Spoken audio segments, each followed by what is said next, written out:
নরেন্দ্র মোদীকে বলে দিচ্ছে, যদি ভেবে থাকেন যে ধমকিয়ে চমকিয়ে ইডি, সিবিআই, আইটি এসব দিয়ে পশ্চিমবঙ্গের মানুষকে ভয় দেখাবেন, তৃণমূল নেতাকর্মী, অপোজিশন গোটা ভারতবর্ষে তাদের ভয় দেখাবেন, তাহলে মাথায় রাখবেন যে ये सर कटेगा लेकिन झुकेगा नहीं, नाम है तृणमूल कांग्रेस, रुकेगा नहीं। জল, আলো, রাস্তা, কল, সামাজিক সুরক্ষা, সিসিটিভি, গাছ লাগানো, বিউটিফিকেশন, সব রকমের যা যা প্রয়োজনীয়তা এগুলো তো আছে। এগুলো নিয়ে তো 365 দিন কাজ হবে।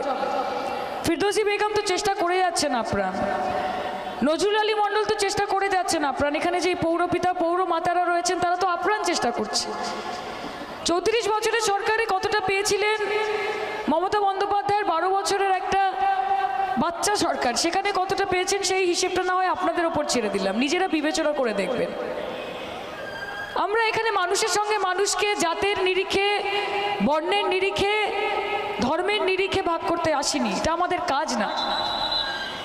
আমরা এখানে বিভাজন করতে আসিনি, বিদ্বেষ ছড়াতে আসিনি, হিন্দু মুসলমান করতে আসিনি। আমরা চাকরি চাই, আমরা বেকার যুবকদের কর্মসংস্থান চাই।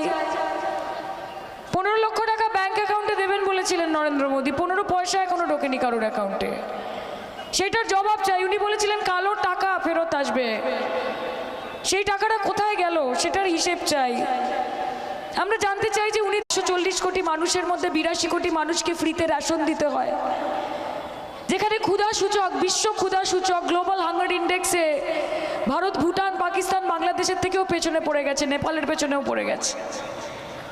वाह मोदी जी वाह, क्या जुमला था। हमें पता है कि चाय से शुरू हुई थी आपकी सरकार, गाय पे अटक गए और विकास के पापा रास्ते में भटक गए। हमें पता है कि बेटियां दगा खा रही हैं और बेटे धोखा खा रहे हैं, कि मजदूर गोली खा रहा है, कि किसान जहर खा रहा है। हमें पता है कि नरेंद्र मोदी के जमाने में कौन कहता है कि भारत भूखा मर रहा है, सब कुछ ना कुछ खा ही रहे हैं। लेकिन हम सिर्फ आपको इतना बताना चाहते हैं मोदी जी कि लड़ाई अभी खत्म नहीं, लड़ाई अभी शुरू हुई है। ये तो अभी ट्रेलर है, पिक्चर अभी बाकी है। और आप जो ये बंगाल के लोगों से डरते हैं ना कि इनका तो कोई पता नहीं, इतना कुछ समझाते हैं, इनको इतना हैरान करते हैं, इतना ईडी, सीबीआई सब भेजते हैं, फिर भी बंगाल के लोग ममता बनर्जी को वोट देते हैं। ये डर हमको अच्छा लगा, ये डर हमें अच्छा लगा। ये जो आप बंगाल के लोगों से डरते हैं, ममता बनर्जी जी से डरते हैं, ये हमको अच्छा लगा। আমি আপনাদেরকে একটা কথা বলতে চাই, দেখুন এই লড়াই সায়নী ঘোষকে শুধু জেতানোর নয়, মমতা ব্যানার্জিকে জেতানোর নয়, এই লড়াই নিজেকে জেতানোর। আগামী দিন one nation, one party, one leader, এই ভয়াবহ পরিকল্পনা